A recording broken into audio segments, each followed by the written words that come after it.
Buenas tardes, buenos días, buenas noches. Sean bienvenidos a nuestro primer programa experimental.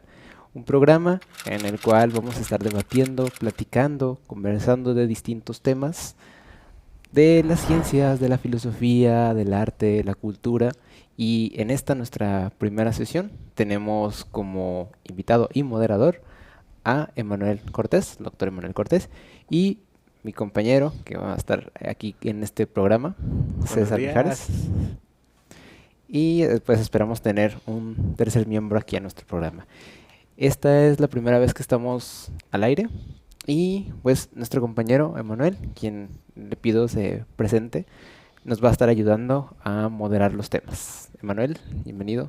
Muchas gracias, Aaron. César, soy Emanuel Cortés, soy presidente de la Sociedad Astronómica de La Laguna, médico cirujano de profesión, psicólogo clínico y además amante de las estrellas, con una maestría actualmente cursando de astrobiología.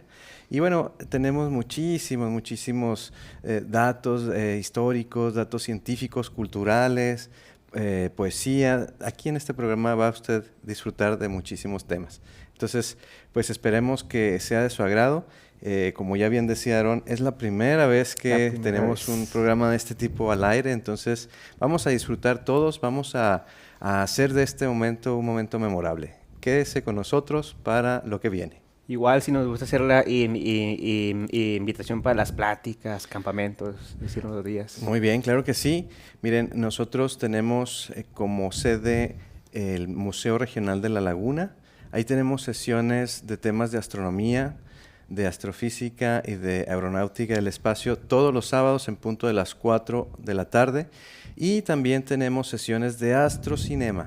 El astrocinema, pues tenemos películas de culto, de las ciencias aeronáuticas y también de astronomía. Tenemos también películas relacionadas con todos estos temas de las estrellas y además tenemos la organización de campamentos, tanto pues en zonas como la zona del silencio y campamentos en lugares más cercanos, así como observaciones urbanas, observaciones por ejemplo desde una de las azoteas de los edificios más emblemáticos de nuestra ciudad, nuestro querido Torreón, Coahuila, y tenemos también sesiones en los martes a las 8 de la noche en este lugar, el Hotel Calvete. Entonces, pues hay mucho de dónde escoger. Por si no puede usted asistir los sábados, pues tenemos el martes. Si no puede asistir entre semana por cuestiones del trabajo, pues puede asistir los sábados al Museo Regional de La Laguna. Así que les invitamos para que acudan también a nuestras sesiones. Un gusto, como siempre, tenerlo por aquí. Gracias, y apenas es la primera vez, ¿verdad? Pero, es la primera vez, pero qué invitado. Pero comenzando también con el tema de la astronomía. La astronomía ha sido cuna de la poesía, del arte, de la literatura. ¿Y esto por qué? A todos espero que sí, nos hemos maravillado con los anillos de Saturno, con la luna misma, con su brillo, con sus formas, y es cuna de, y es justamente de lo que vamos a hablar un poco ahorita. No sé si guste sacar un poco de la dinámica, que vamos a escoger cuatro temas y los vamos a ir desarrollando. Si gusta sacar uno para poder comenzar. Mano santa. Sí. Una mano santa, muy bien. Mano de médico. A ver, vamos a ver. Listo, vamos a ver, ¿se lo paso a alguien? Adelante, usted. Adelante, como en el Mundial. Vamos a ver qué nos toca. Muy bien. México, Q. El primer tema que vamos a tratar aquí va a ser sobre el Puente de los Sueños. El Puente de los Sueños. Puente de los Sueños. Un muy buen tema. Es una película de la autoría de Aquiles Castañeda. Aquiles Castañeda. Y platicándolo un poquito a lo Pati Chapoy, ¿verdad? La película tiene como premisa que hay un más allá o la vida después de la vida, como paraíso propio o personal, repitiendo aquellas fases de la vida que más nos gustaron. No sé ustedes qué opinen, si creen que haya vida después de la vida, si hay un cielo, un paraíso, un infierno, como lo ponía Dante, por ejemplo. No sé qué opinen de ello. Pues personalmente, podemos partir desde la idea personal, voy a partir desde ahí, y ya lo desarrollamos un poquito con cuestiones filosóficas. Claro. La película guarda muchas simbologías. Si nos vamos con la idea de la vida después de la muerte, creo que es una idea que ayuda a reconfortar al ser humano. Nos enfrentamos a muchas incertidumbres y, por ejemplo, en la obra, el ensayo, podemos decir el ensayo cumbre, ¿no? de Albert Camus, El mito de Sísifo, pues aborda esta perspectiva, ¿no? De cómo nos tratamos de buscar respuestas a ciertas interrogantes del universo, de la vida misma, y nos topamos con lo que él llama los muros absurdos. Entonces, hay una necesidad en el ser humano de tratar de encontrar respuestas.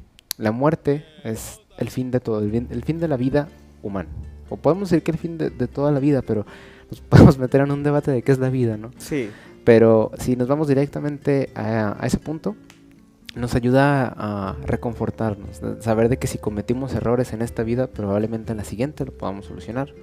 O tal vez no es como una especie de paraíso, ¿verdad? Sino una especie de regreso o volver a vivir lo mismo, a lo mejor no con las mismas variables, que de hecho hay muchas cosmogonías y filosofías que lo abordan. Pero a punto personal considero que no hay tal cosa como la vida después de la muerte, o quiero pensar que no hay vida después de la muerte, a pesar de que sea reconfortante. ¿Para qué? Para darle peso a esta vida. Albert Camus, precisamente, le da mucho peso en su filosofía absurdista a la vida en sí misma. Sartre, o Jean-Paul Sartre, vamos a presumir un poquito el francés que saqué de Duolingo, él hablaba de que cada uno tiene que darle su propio significado.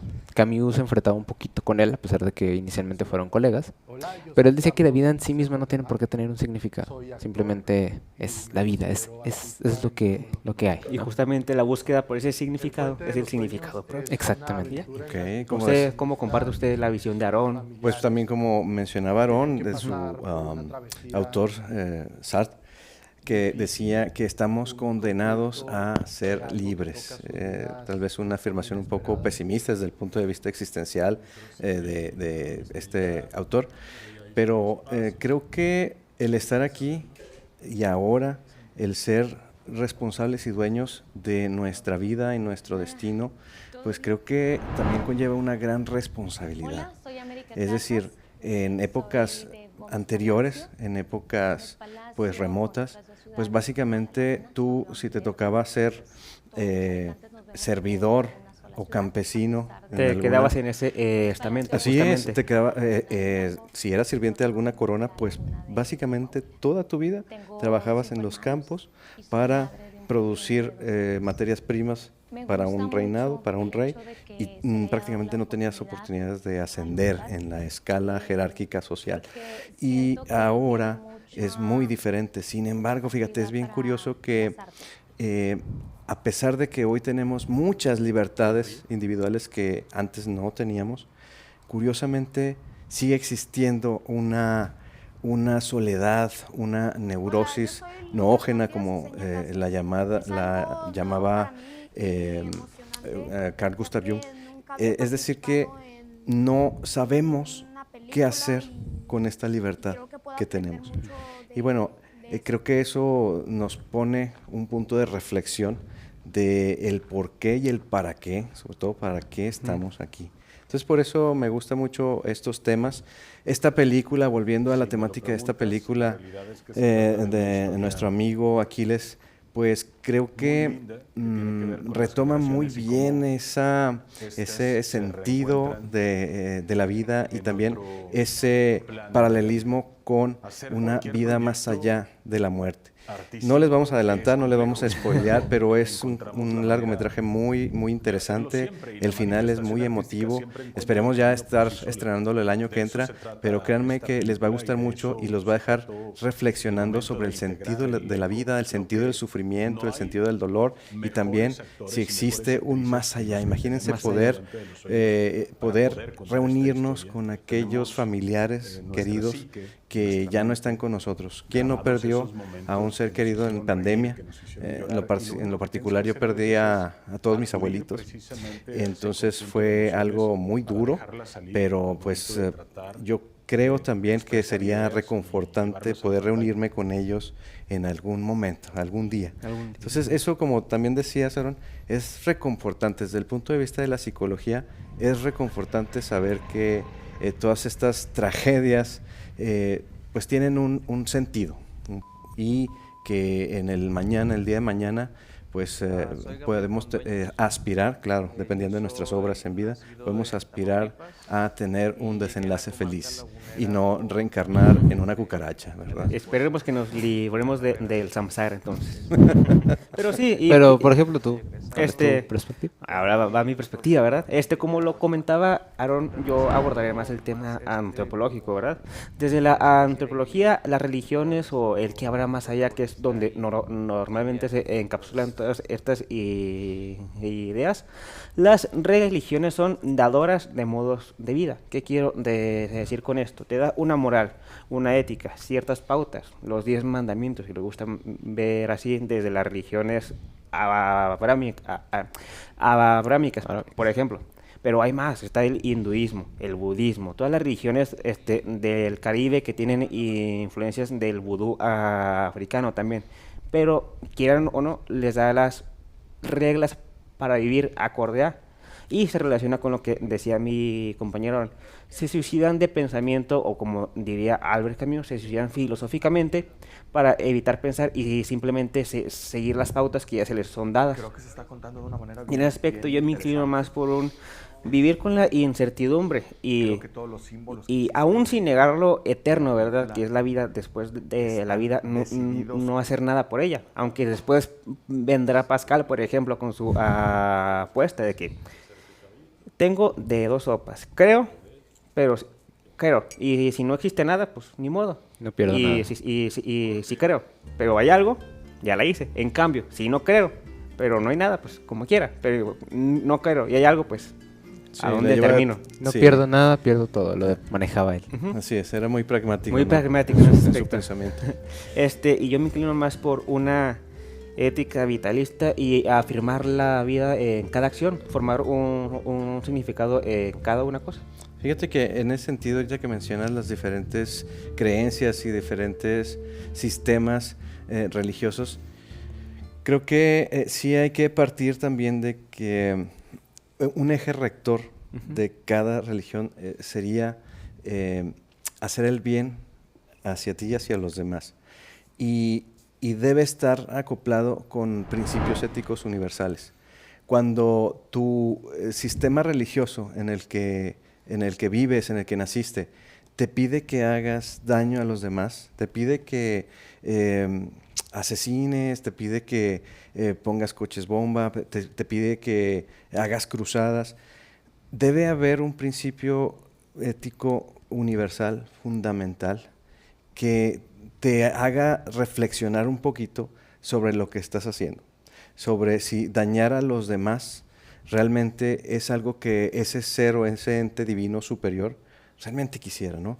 Entonces, yo creo que independientemente del sistema religioso en el que nosotros estemos, creo que siempre debe haber una correlación entre los principios religiosos y los valores éticos universales. Un valor ético universal es hacer el bien, ser recto, buscar la rectitud, la honestidad, no dañar al prójimo. Entonces, cuando tu religión te pide que te salgas de ese carril, creo que es un momento para reflexionar y para pensar si realmente es lo correcto, ¿no?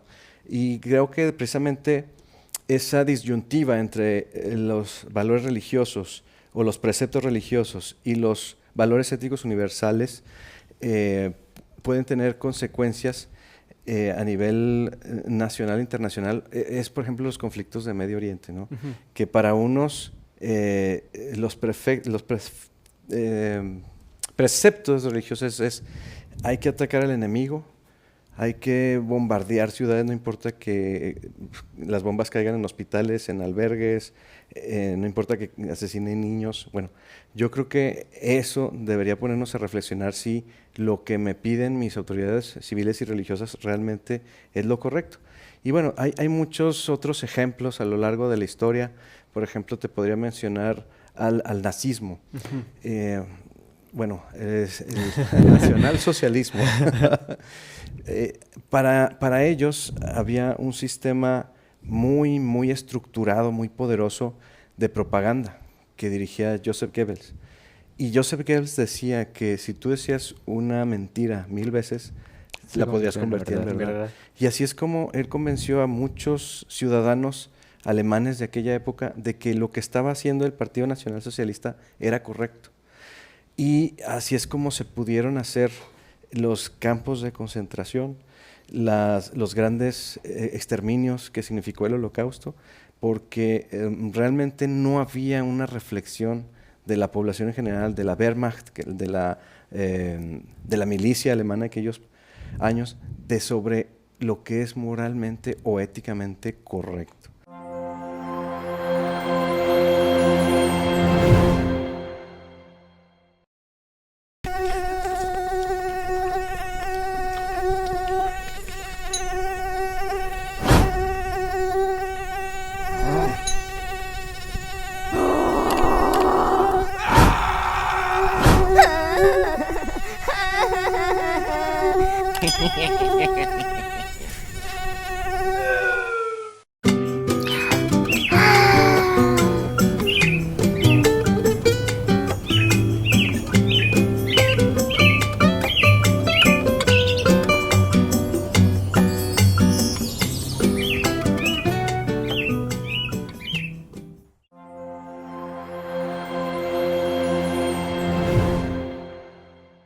Abordándolo de otra vez a la filosofía, hay un filósofo muy importante, precisamente para la cuestión de lo que es el ser, que de hecho tiene un libro muy conocido, es El ser y el tiempo, Martin Heidegger, que su obra por lo general se ve nublada precisamente porque era partidario del nazismo, pero aborda una idea muy importante relacionada en lo que es el ser mismo, ¿no? La pregunta por el ser la abordaba. Pero algo muy interesante no es tanto Heidegger, sino con quién estaba relacionado, que era otra filósofa llamada Hannah Arendt. Algo que ella mencionaba y que a veces se ponen por ejemplo, en clases de filosofía como para reflexionar ella aborda los juicios de Nuremberg y a los juicios de Nuremberg para saber quiénes fueron los responsables intelectuales o los principales personas que movieron los hilos para llevar a cabo este exterminio masivo, ¿no? Hannah preguntaba, entonces, ¿ellos son monstruos como tal? ¿O las personas que apoyaron el nazismo son monstruos? Y su tesis era que no eran monstruos, son seres humanos, son otras personas. Porque podemos caer en ese estigma y muchas veces se cae en eso, es que no, los nazis eran monstruos. Eso no quiere decir que no hayan cometido actos atroces, sí lo hicieron. Pero al decir monstruos, y ahí podría citar, aunque eso es otro tema aparte, Wittgenstein con el lenguaje, los juegos del lenguaje, pero es otro rollo. Al decir monstruos, lo separamos de lo humano. Entonces ya no lo reconocemos como algo que nosotros, los seres humanos, podemos llegar a cometer. Y ella abordaba la idea de que no son monstruos, son seres humanos. Cometieron actos atroces, pero al final de cuentas son seres humanos.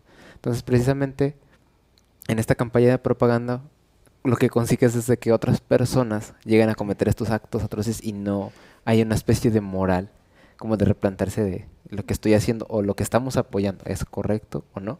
Y principalmente porque a veces la política es un juego de pasiones. Principalmente, no hay como que, o casi no hay espacio para la razón o para detenerse y reflexionar. Entonces, eso mueve a las masas, por así decirlo. Y los instrumentos de propaganda, como los que manejaba Goebbels, pues, son muy efectivos, sobre todo en partidos o figuras populistas que llegan hasta ese punto. Pero bueno, siento que nos desviamos un poquito de tema. Ahora, si gustas tomar otro papelito para pensar de tema o alguna pregunta que tengas antes. Conclusiones breves acerca de la película y el significado de la vida después de la muerte.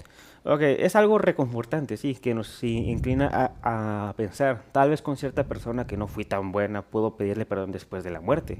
Tal vez tengo esa oportunidad de recibir y dar el perdón, de poder descansar, digamos, plenamente en un espacio metafísico o más allá de la vida, vaya. Pero en todo caso, es una película interesante, que está llena de simbolismos, o sea, eso queda impresionante. Y es una película más que nada existencial, porque te hace replantear qué es lo importante en la vida, porque estamos aquí, vaya. Emanuel. Sí, este término de neurosis noógena realmente pertenece a Viktor Frankl, y precisamente Viktor Frankl fue un prisionero de Auschwitz, de estos campos de concentración tan terribles. Y fíjense, esto que hablábamos de el sentido de la vida y el sentido de la muerte, pues él decía que muchas de estas neurosis se originan de la carencia de sentido vital, que cuando nosotros tenemos un sentido de vida, pues entonces ya todo recobra una significación muy especial, tiene un propósito. Y entonces él decía en su libro El hombre en busca de sentido que muchas personas en los campos de concentración morían muy rápido, pero que él distinguía entre aquellos que tenían un propósito y los que no. Los que tenían un propósito para salir de ahí, por ejemplo, para encontrarse con su esposa, con un hijo, con un padre, curiosamente vivían más, soportaban más esas condiciones atroces que los que no tenían un sentido vital. Entonces, por eso él, a través de todo esto, perfeccionó su logoterapia, es decir, su terapia basada en una búsqueda de sentido de la vida humana. Y entonces, eso me parece a mí muy interesante.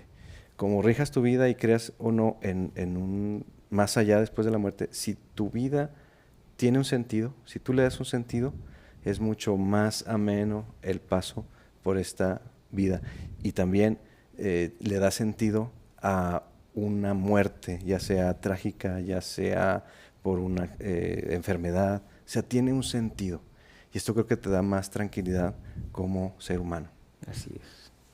Muy bien, bueno, ya como conclusión, la película pues igual guarda muchas simbologías, muy interesante y que se pueden palpar desde que comienza. Y relacionado a esta pregunta de ¿hay algo después de la muerte, hay vida después de la vida?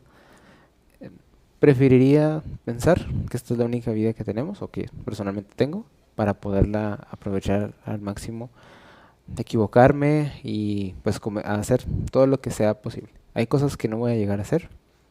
Lo mencionaba Silvia Plath en un poema que se frustraba porque veía un árbol con higos y quería ser un artista, pero quería ser músico y etcétera. Entonces aprovechar lo que tengo y dar la máxima en la vida misma. Pero irónicamente, el hecho de tener esta vida nada más es de cierta manera ya darle un propósito. Y eso también es reconfortante. Fundirse con el tiempo mismo. En todo Exactamente. caso, si gustas continuar con el siguiente papelito. Muy bien. Bueno, lo voy a mover, lo voy a mover más bien. Ya nuestro invitado, la mano santa, No veo y... Dopeo y Judieta. Muy bien. El siguiente tema es la poesía. La poesía, La justamente poesía. con la Wow. simbología y todo lo que guarda la poesía. ¿Qué es poesía? Bueno, como dijo Bolaño en aquella feria del libro de Chile, la única forma de definir poesía es justamente a la de Becker.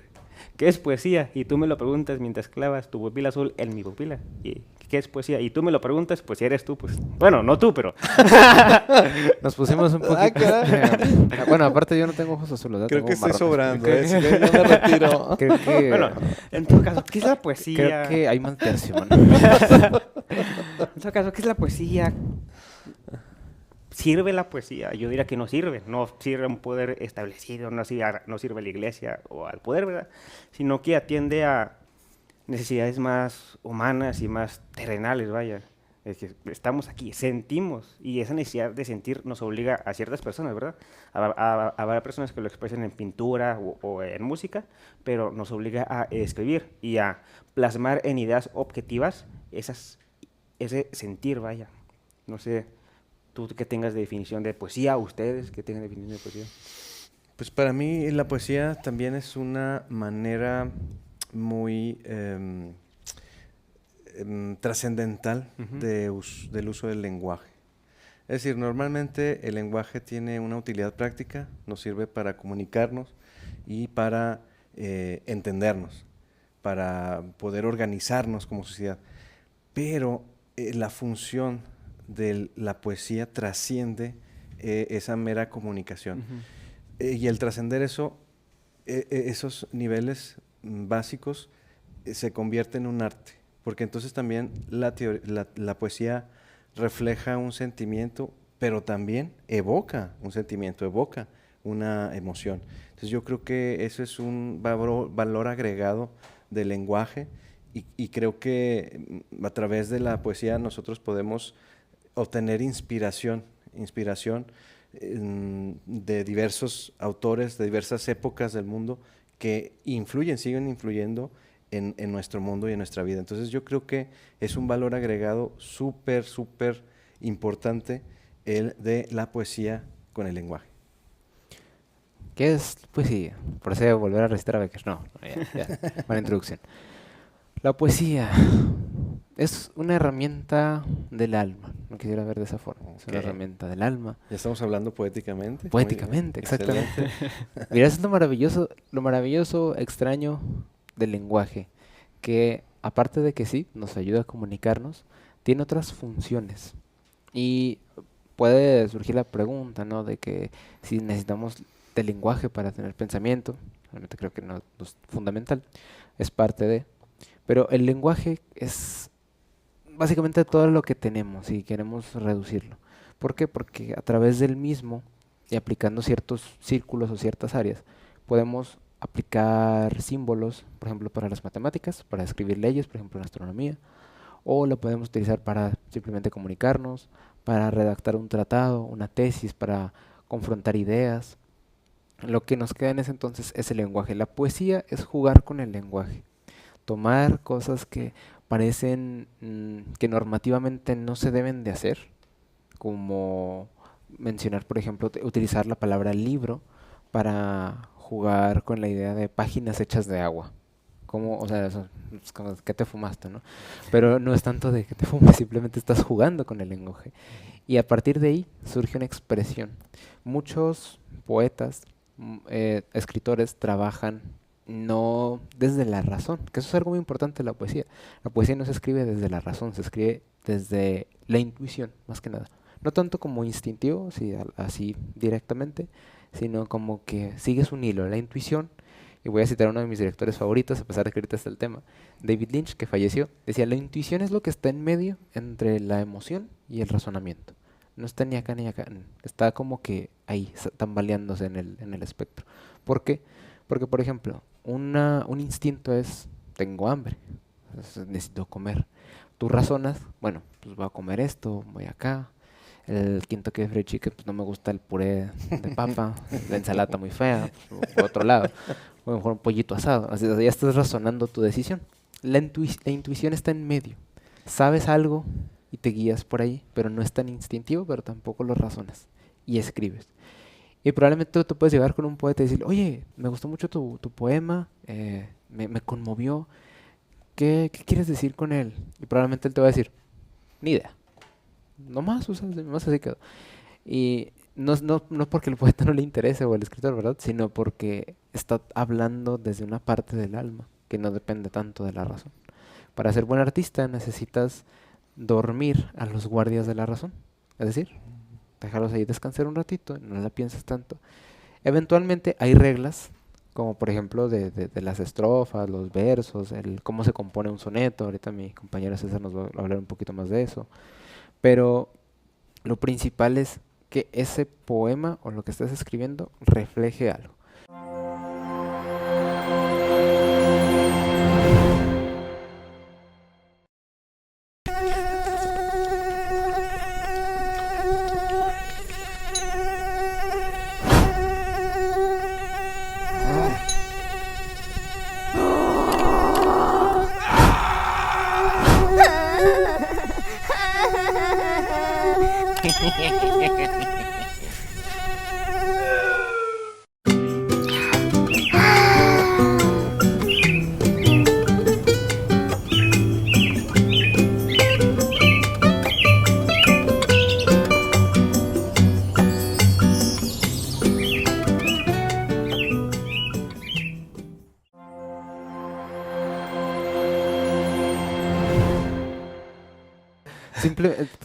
Pero creo que lo principal, y es la primera recomendación para cualquier persona que quiera escribir, no solo poesía. Hay que escribir. Hay que escribir. Hay que empezar. Okay. Pero antes que escribir, hay que leer. Okay. Hay que leer mucho. ¿Por qué? Porque inconscientemente vas a ir como que agarrando esos patrones, esas estrofas, esos versos, esa métrica, ese ritmo sobre todo que muchos poemas tienen. Que por ejemplo otra de mis autoras favoritas, que es Silvia Plath, también lo tiene, ella es de Estados Unidos. Tienen esa versión, pero también tenemos a otros poetas, como el de este libro. Arthur Rimbaud. Vamos a mostrar acá. Arthur Rimbaud, francés, considerado el primer poeta maldito, que de hecho viene en español y en francés. Ok. Te lo recomiendo. Muy bien. Y obviamente no voy a leer un poema en francés, pero aquí está. Y tiene una estructura. Dime, ¿dónde carajos está la métrica? ¿Dónde están las estrofas? Parecen más cuentos, parecen más relatos, pero tú lo lees y es pura poesía. Oigan, y hablando de eso, díganme, un amante de la poesía, un escritor de poesía, aún hoy la poesía sigue ayudándoles para conquistar. Vamos a empezar con que la poesía... Vamos a cambiar de tema. Vamos a empezar con que algo que dijo Lorca, uno de mis poetas favoritos, español, de la generación del 27 poemas hermosos y muy surreales, vaya. Él decía que la poesía no necesitaba adeptos, sino que necesitaba amantes. O sea, alguien que lo haga por pura pasión y placer, el arte por el arte, en pocas palabras. Pero actualmente se ha denigrado mucho esa profesión, porque ya lo que se busca no es tanto el sentir o de que, ¿a poco tú sientes esto cuando me ves? Aaron lo puede platicar completamente eso, que por eso se le hace muy cursi, de hecho. Pero ya lo que se busca es algo más líquido, algo que hasta donde fluyamos o algo parecido. Diría Bauman que estamos en una sociedad líquida, por ejemplo. Pero lo que se busca es eso, no se busca el sentir completamente, el entregarse. Ok, ok. Y eso es algo que se nota también en la poesía, porque las personas que escriben, lo escriben de una forma muy llana, muy recta, de que así, pero aquí rima en infinitivo solamente. Ya más automatizado, Sí. ¿verdad? Ya más Y todo se vuelve más mecánico. mecánico, Y sí. casi todo lo hacen por, es que quiero vivir de esto. Y yo de, qué buen sueño, pero no. Te estás volviendo de edad soñado. Sí. Mira, hay dos sopas. Comes o escribes poesía, nada más. O sea, párale. Lo único que... Pero, pues, volviendo a la pregunta, pues no necesariamente, pero creo que ya estando en el momento ya puedo recitar un poema y pues Uno de Lorca. ya cayó, ¿no? Es como- Es que se necesita cierto juego también. sí, sí, sí. O sea que sigue siendo, pues, útil para... A veces. Pues, Ah, ay, ok, ok. Dependerá del contexto. Todo es depende, contextual. depende Y- de la persona. y de la Porque, por persona, ejemplo, ¿verdad? Sí, sí, porque Cierto. por ejemplo, probablemente acá mi compañero pues, se saca un poema de Lorca y la chica se queda, pues ya me voy, ¿no? Manuel Acuña. O a lo mejor se queda. O a lo Ok. mejor yo le recito un poema de Rimbaud o de Silvia Plath y yo, ay Dios, déjame, voy de aquí, ¿no? Se persina y se va. Exactamente, se persina y se va. O a lo mejor también dice, no, pues también me gusta este tipo de literatura, vamos a ver qué sucede. Pero pues no es como que el punto, ¿no? Es como, por ejemplo, ¿tú escribes para comer? No, yo escribo porque me gusta. Si escribo para comer, Pero es que lo escribiría... sí, porque lo normal es leer. Escribir es un acto autodestructivo. Sí, ¿no? eso no estoy Pero, Así que, mamá, si llegas a ver esto, no consumo drogas, no consumo alcohol. Mi único acto destructivo es escribir. escribir. Esto. Es Y la acá también mi literatura. compañero también ya está escribiendo, está empezando a Tengo un escribir. cuento, de hecho, Wow. y gané en un concurso de... Deberías traerlo un Nacional. día. ¿no? Sí, y ahí nada, tú también como- deberías traer un día uno. Esperamos compartir aquí. ¿Entonces creen Vamos que a haya un ayudar. resurgimiento de la poesía? Tiene que haber un resurgimiento. Tiene que, esperemos que sí. Ok. Porque muchos precisamente poemas o autores contemporáneos que dicen cosas como te mereces un amor de esos bien chidos, ¿no? Y tú dices, ponle que la métrica no tanto, ¿verdad? Porque hay poemas en verso libre que son una joya. Ahí está Rimbaud. Rimbaud, sí. Pero, por ejemplo, que te transmitan algo, ¿no? Que no sea algo que, que te vas a topar en un post de Facebook o de X. sí. Bueno, Twitter en mis tiempos era Twitter, ¿verdad? Ahorita es X. Pero... En mis tiempos se llama MySpace. Ah, sí, pues nada. Yo estuve ahí cuando fue escrito. No hables. Pero precisamente la poesía tiene que tomar lo ordinario Sí. y hacerlo Sublime. sublime, pero tampoco sin ser tan rimbombante.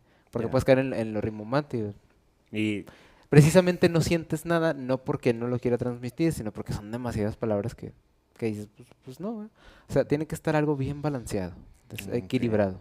No en medio, sino equilibrado, balanceado, un poquito de esto y sí, para que se pueda dar. Entonces sí tiene que haber, esperemos, que haya un resurgimiento de esa poesía, por ejemplo, de apenas del siglo pasado. Ok, muy bien, muy Y yo bien. digo que va a tomar fuerza más que nada del lado romántico, como siempre suele ser. Sí, ¿verdad? Pero sí. Esperemos que- Otro papelito que el invitado para No, proseguir con muy la bien. dinámica. Vamos a ver. Penúltimo papelito y es sobre cine. Cine, justamente para Eso es cine. ese cine. Mi mero mole. Y para continuarlo justamente con la línea que llevamos, ¿verdad? Sobre la película, la poesía y ahora el cine como tal. Cine, usted que es cinéfilo de corazón.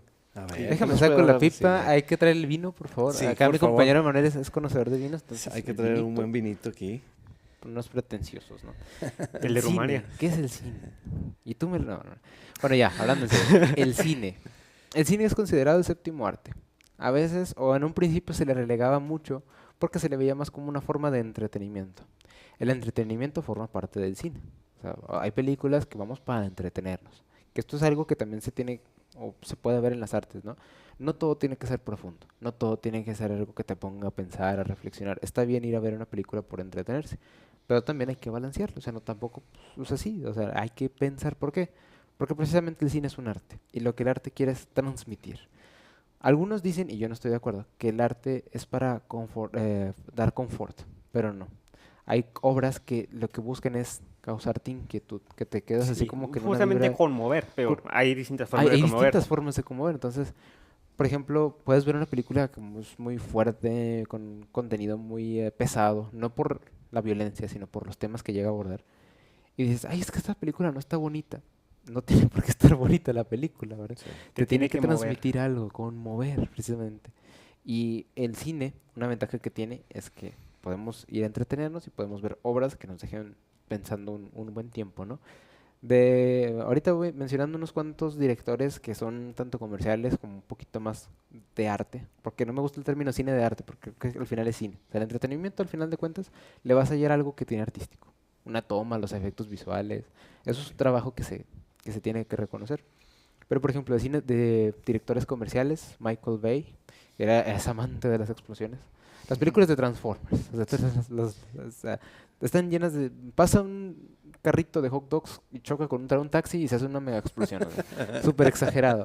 Pero hay un arte en eso, el arte de cómo se trabajan los efectos especiales para las explosiones, ¿no? Sí. O las películas, por ejemplo, de superhéroes, que son muy, Zack Snyder. Zack Snyder. Personalmente se me hace un director muy pretencioso, pero que tiene su mérito. De hecho, la película de El Amanecer de los Muertos, no sé si la hayan visto, Sí. de la más reciente, es de Zack Snyder. Yo cuando la vi dije, esto es de Zack Snyder, o sea, está bien hecho, ¿a poco es de Zack Snyder? Está bien hecho. Está bien hecha, pero es una película que te entretiene, tiene buenos momentos, pero sobre todo tiene pasajes que son como para ponerte a pensar. Y tú vas a decir, ¿qué me va a poner a pensar una película de zombies y nada más van a estar matando muertos vivientes? No, de hecho las películas o el concepto del zombie, que viene desde Cuba, Puerto Rico, toda la parte del Caribe por la mitología. George Romero, que es considerado el padre de los zombies, reinventó el género. Y muchas de sus películas tienen crítica social, al consumismo, al capitalismo, a Hablando la de Guerra eso, Fría. todas las películas del 99 para el 2000 abordan ese tipo de temas. Así que sería un buen plan para esto. Hablar de todas las películas del 99 al 2000 y ver cómo critican a la sociedad contemporánea Contemporánea. como consumistas, líquida y demás cosas, ¿verdad? Pero Exacto. estabas hablando. Precisamente va por esa línea, pero es algo muy interesante del cine, porque a primera vista, sobre todo en el género del terror, se le desprestigia mucho porque pues, son monstruos, son brujas, pero muchas películas de terror tienen mensajes o tienen algo que te va a incomodar y que te va a dejar pensando. Y ese tipo de películas, por ejemplo, lo tiene. La película de Zack Snyder lo maneja también, entonces es buena. Pero bueno, volviendo a todo este punto del cine, citando algunos de mis directores favoritos. Favoritos, sí. David Lynch es uno de ellos que falleció. Es como que el maestro del surrealismo. Tú ves una película de él. Yo la primera vez que vi una película de él que fue Terciopelo Azul, Blue Velvet, muy buena, de sus primeras obras. Me quedé pensando, los primeros 15 minutos, es que parece como un sueño. Y las actuaciones, y dije, ¿son malas actuaciones o por qué se siente así? Las actuaciones, pero también como que el filtro que tiene esa película se siente así como que medio borroso, de repente. Entonces parecía como que estuvieras en un sueño. Sus películas así, tratando de resumir algo muy complejo, son muy surrealistas. Y tiene momentos de terror, tiene momentos cómicos, tiene momentos muy cursis, pero o sea, supo mezclarlos muy bien. Hay una película que te recomiendo mucho que se llama El hombre elefante, que está protagonizada por Anthony Hopkins, quien fue Sí, Hannibal Lecter posteriormente. Es muy buena, está en blanco y negro, pero fue como una decisión creativa, pero es una película muy sencilla. Y no tiene tantos elementos, al menos no porque fue de sus primeras películas, surrealistas. Pero es una de las películas que personalmente más me conmovió. Has escuchado, por ejemplo, estas historias de los hombres elefantes, ¿no? En sí, medicina. sí. Va por ahí la temática, pero es muy buena película y de hecho está basada en una historia real que le pasaron el guión y ya fue como la dirigió. ¿Dónde la podremos conseguir para verla? Pues plataformas digitales, si Ok, mal no tengo entendido, ahorita está en Amazon, ahí lo ok. pueden encontrar. Para empezar con David Lynch, yo le sugeriría la película de El hombre elefante y una que se llama una historia sencilla. Antes que nada, tienes que ver una última película. Entre todas las que has visto, tienes que elegir una. Mm, La que más te conmueva, la que más te La que mueva. más me conmueva. De todas las que he visto, O la que más te gusta a ti. no podría decirte. ¿No? No, no. Son muchas, ¿no? Y aparte depende mucho del director. Cuando yo les recomiendo así directores acá, bien que dices, qué pretencioso es este tipo. Y sí, tienes razón, medio pretencioso. Acercarte a un director es como acercarte a un pintor.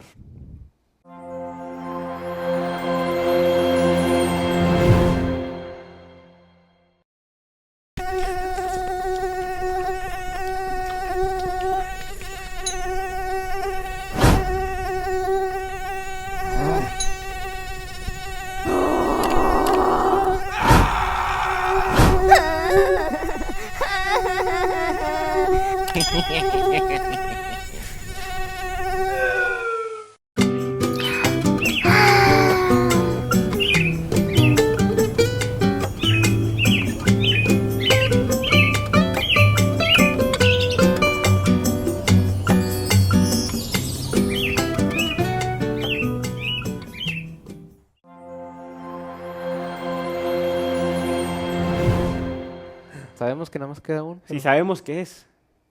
pero pues, de todas maneras hay que jugar, ¿no? A ver, ahí va. Para. Yo soy la muerte, aguas, aguas. La muerte negra. La muerte negra, la Vamos peste a ver. negra. Y el último tema es la IA, La IA. inteligencia artificial. Y Vamos a ver. justamente lo vamos a implementar con las artes. Encapsula todo lo que A estamos ver, hablando. sí, justamente. vaya. Todos los derechos de autor. ¿Creen posible que una IA pueda crear arte como tal? Que pueda crear poesía, algún guión de cine, de programas de televisión, por ejemplo? No lo Yo sé. creo que sí. En el futuro, sí, sí, sí. De hecho, no sé si han fijado, por ejemplo, ahorita con las noticias del cometa que viene y todo esto, hay muchos programas en YouTube con títulos muy alarmistas, pero si te vas a ver uno de esos, son canales que han sido creados apenas hace pocos días y que es una voz así metálica que te explica durante 2 horas el por qué es y de dónde viene este objeto y por qué es peligroso para la Tierra. Pero no es más que reciclar información de muchos otros canales y quién sabe, a mí me parece que esos programas son pura y llana creación de la IA. Entonces es interesante.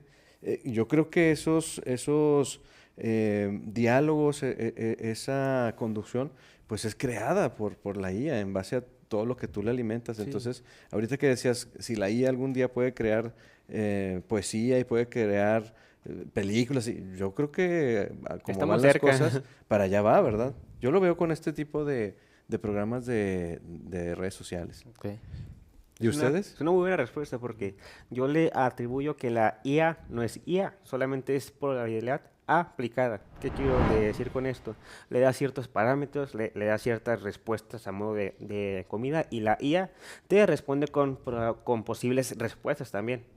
Ahora, si tú le dices, quiero un poema al estilo de Manuel Acuña después de que le dedicara el poema a la señorita del poeta de Misterio, por ejemplo. Y te va a dar algo, tal vez que mezcle sus poemas, sus letras, sus palabras, pero en esencia no es él. porque la IA no vivió sus experiencias. Claro, Le, interesante. le haría falta toda esa experiencia vital que tuvo Manuel Acuña, tan depresiva y horrible, pero que nos dio poemas tan bonitos, ¿verdad? Ah, y es un límite Es un límite interesante de también, la IA. porque no puede sentir las cosas como tal, solamente repite y repite y repite, o mezcla las cosas, conceptos.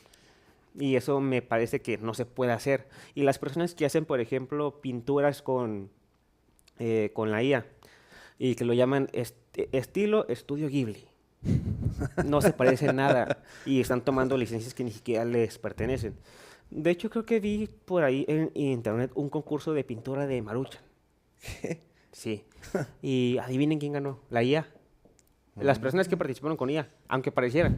Y todos los demás artistas que se esforzaron, pintaron, ya sea dibujo digital o dibujo en físico, quedaron en segundo plano completamente. Imagínate la frustración de que me maruchan de pollo. ¿Te imaginas? Y me gano una IA. No, ya, pues no, sí. Y luego de pollo, o sea, también tú, mi cara.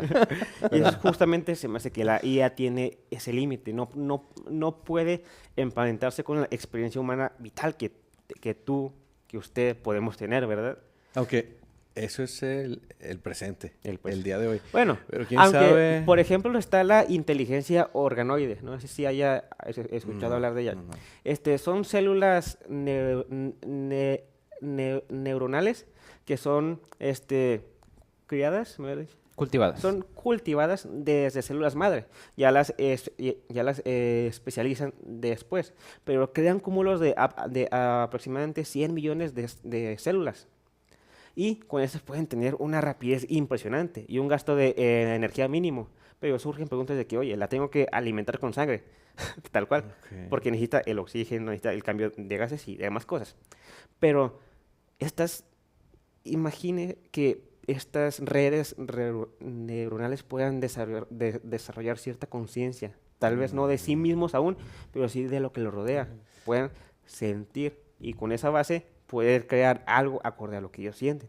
Ya es como que la ciencia ficción ya nos alcanza, ¿no? O sea, Asimov. ¿cuál es el límite entre...? Asimov ya no parece tan lejano. Exactamente. Así es. Ya ese tipo de relatos ya no se ven tan distantes. Igual, yo sí comparto la opinión. Sí pueden hacerlo como que de una forma estructural, pero de una forma emotiva, desde la intuición. Considero que no. Tendríamos que llegar a algo muy Avanzado. muy Avanzado. avanzado de ese tipo para Ujú. hacerlo. Y eso también se ve incluso en el cine. O sea, por ejemplo, sobre todo en las películas de Netflix. Muchas de ellas, de hecho, hace como 2 años, creo, hubo una Huelga huelga de escritores precisamente sí. para evitar el uso de la IA. ¿Por qué? Porque muchos, pues aparte de que le quitas la chamba a los escritores, ¿verdad? Muchos de estos guiones, y se ve sobre todo en Netflix, tú lo puedes buscar. Ahí, por ejemplo, guiones escritos con IA de Netflix, etcétera. Muchos de estos guiones son demasiado sencillos. O sea, no dejas Ah, que, ok, por sí. ejemplo, que la película hable, que es algo muy importante de las películas. Por ejemplo, dicen, ¿cómo sabes que una película es mala y esta es buena? No, no tanto obra de arte, ¿verdad? O tanta basofia, sí. Pues simplemente dejas que la película hable. Así como que no necesitas que la pintura te explique de, pues aquí estoy tratando de, no es necesario que el pintor te lo diga, que el sientes. poeta, tú mismo le das tu interpretación. O por ejemplo en las películas, muchas de estas que están escritas con IA, Ujú, sí. vienen como que este apartado de explicar qué es lo que está sucediendo a la persona que lo ve. Por ejemplo, hay un personaje que dice, no, pues ayer me vi con tal persona, leímos un libro, hicimos esto. O sea, en vez de dejar que haya una escena que te explique eso, ¿no? Sí.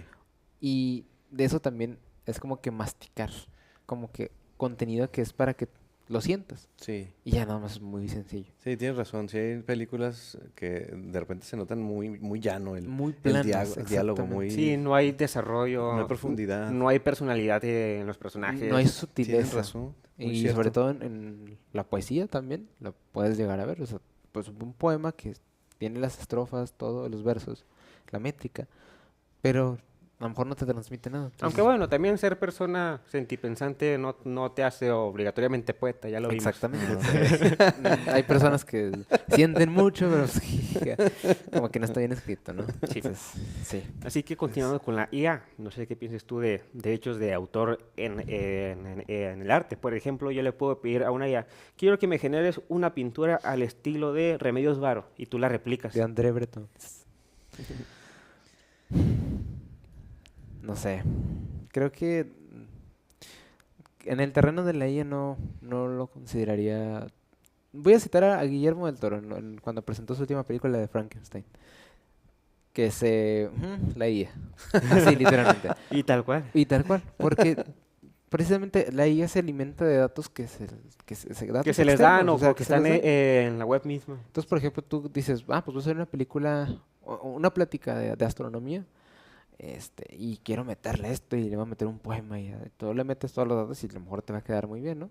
Pero, por ejemplo, una desventaja de eso es de que, de hecho, hay un estudio reciente de que se hizo una comparativa de la estructura cerebral entre personas que tratan de como que resolver sus problemas por su cuenta o de aprender algo por su cuenta y otras que constantemente necesitan de una IA para hacerlo.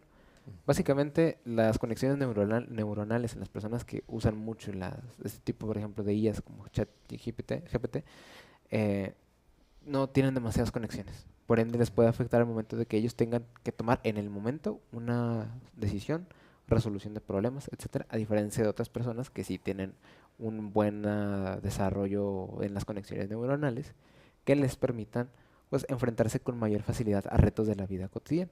Porque probablemente puedas tener un choque y, oye, ChatGPT, ¿y ahora qué hago? Sí. Aquí está Márcale el a la tránsito. ambulancia. Y aquí están los pollitos, ¿qué hago? O sea, pues no, ¿verdad? Sí. Entonces, creo que también eso puede influir en los artistas. Y en la cuestión de los derechos, creo que te está saltando como que esa barda, ¿no? Porque a veces se abusa de los derechos de autor por las compañías.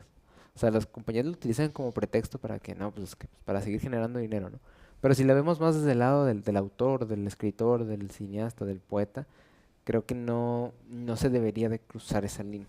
Ya. Pero hay una diferencia entre lo que se debe y lo que al final se hace, ¿no? Sí. Pues yo creo que la IA va a ser siempre muy útil para muchas cosas, muchos procesos de automatización en la industria, en el software, no No, se y hasta en el diga. mismo campo de la psicología, por Sí. ejemplo, el chat GPT puede funcionar como terapia cognitivo-conductual hasta cierto punto, ¿verdad? Ok. Aunque Con de hecho, ciertas limitantes. de hecho eso tiene una de esas limitantes que precisamente eso de otro estudio reciente, sobre todo el ChatGPT te va a dar más por tu lado. Por ejemplo, tú tienes un No se problema pone rebelde, vaya. Ajá, tú tienes un problema con tu pareja y, o sea, tú no va a ser directamente el caso, ¿va? Pero por ejemplo puedes poner de que, no, y es que le fui infiel y le pegué y tal cosa. ChatGPT tú puedes poner de que, no, pues respeta a tu pareja, ¿no? ChatGPT te puede decir, está bien, estás validando tus emociones. Y no ¿Qué? cuadra, Es ¿verdad? como que, pues, no, ¿dónde está la otra persona? Entonces, Ok. si quieres consultar tus problemas emocionales, de hecho hay una película que habla de eso, que es Ah, la de Her, Her. Y eh, terminó muy mal. que terminó muy mal, de este Joaquín Phoenix que después hizo al Joker, Sí. su propia película, se enamora de una IA, que es la voz de Scarlett Johansson. ¿Quién no se enamora de la voz de Scarlett Johansson, verdad? Se justifica. Pero es algo similar que de hecho, para esa película es del 2013, creo.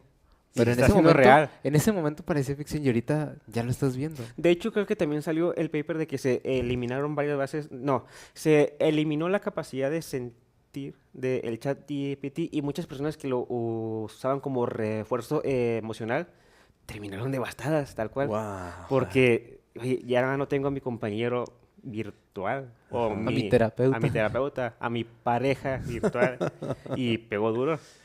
Sí, sí tiene utilidad la IA, pero considero que al menos para cuestiones artísticas o emocionales, sí hay que como que plantar Para un tener límite, una ¿no? buena... Sí, porque eso es uno de los riesgos. Obviamente hay distintos tipos de IA. Cada compañía y cada cadena genera el suyo con su propio algoritmo. Pero sí hay que discernir. Sobre todo si le quieres preguntar algo personal, no solamente quedarte con lo que te diga, sino tú ya dices, bueno, lo que me está diciendo es de razón, ¿no? O sea, tú también. Y aparte te ayuda para que reflexiones en lo que te acaba de dar y tu problema, ¿no? Pero al menos en ese tipo de cuestiones sí es como que muy pantanoso. Y Y- ahí vemos ese ejemplo. Y qué decir de los androides, ¿no? Como Oh, qué Sofía. miedo. Y Sueñan los androides con abejas eléctricas, decía Philip K. Dick. interesante, ¿no? Es llevar esto de la IA al extremo. Ya Tal tener- vez en 20 años tengamos un invitado androide, quién sabe. O tal vez los tres seamos androides. ¿Te imaginas que nos trasplaten nuestra capacidad cerebral hacia una USB? Es el futuro, supuestamente. Qué fue futuro. No, esto es real. ¿Y ustedes dejarían que pasara eso, que le hicieran eso, con el beneficio de vivir indefinidamente? Yo no. No. Justamente lo bonito de la vida es que me voy a morir. Así que, Buen punto. porque buen punto. en lo eterno puedo hacer mucho. Lo que no hago hoy lo puedo hacer en 3.000 años, en 5.000 años. ¿Cuál es el punto? El Es el sentido, punto de estar sí, aquí. la Y que me emoción. voy a morir, me dice, me voy a morir. Tengo que hacer algo que para mí signifique. Sí. En cambio, si soy inmortal o eterno, digo, pues, ¿para qué hago algo? Lo puedo hacer en miles de años. Es lo mismo, al cabo. De hecho, hay un cuento de Jorge Luis Borges que habla de eso, que viene aquí. Esto es su recopilado de El Aleph, son cuentos de Jorge Luis Borges. El primero precisamente se llama El Inmortal. Y en pocas palabras, es para que lo puedan leer, pero el tema principal del mismo es la idea de tener a una persona que de repente, o bueno, surge un evento, no les voy a decir qué ocurre en el cuento como Porque no tal, entiendo. porque aparte no lo entendí, porque es Borges. Es complicado, es Borges, complicado. Borges Borges, es complicado. Y Leo también. Yo lo regaño por meterse con el séptimo sello de Verbo, pero yo voy con el Aleph. O sea, Sí, léete sí, sus sí, primeros sí, sus sí. cuentitos, ¿no? Pero a lo que voy con este cuento que está aquí, del inmortal, surge un evento en el cual el protagonista del mismo se vuelve inmortal. Entonces, lo que te quedas con ese cuento es precisamente eso. ¿Vale la pena vivir tanto tiempo, tantos años? De hecho, se mencionan varios eventos históricos que supuestamente vivió. Ujú. Y tú dices, pues como que realmente es necesario ser inmortal, vivir tanto tiempo. Como Sería que aburrido al final. Sí. ¿no? te terminarías aburriendo, o sea. Sí, sí. Lo chido es que te mueres en cualquier momento, entonces como de, pues vámonos a hacer tal cosa. Pues vamos terminando. Una conclusión general, ¿qué les parece? Pues me parecieron muy interesantes todos los temas abordados aquí. He aprendido mucho de ustedes, amantes de la poesía, escritores de poesía, del cine. Me sorprendió su conocimiento del cine y creo Y que... todavía hay más, pero me limito. Sí, sí, sí, por ahora ya tenemos recomendaciones de cine para el resto del fin de semana, así es que les agradezco mucho la invitación y qué gusto, verdadero gusto estar aquí con ustedes. Un hoy. gusto, como No, siempre. gracias, Esperamos tenerlo igualmente. por aquí de nuevo pronto. Y ya no va a Con volver. Ya no vuelve. Bueno, gusto. Muy bien. Bueno, esto fue todo por nuestro primer programa experimental y pues nos estaremos viendo en la próxima emisión. Nos Muchas vemos. gracias. Gracias.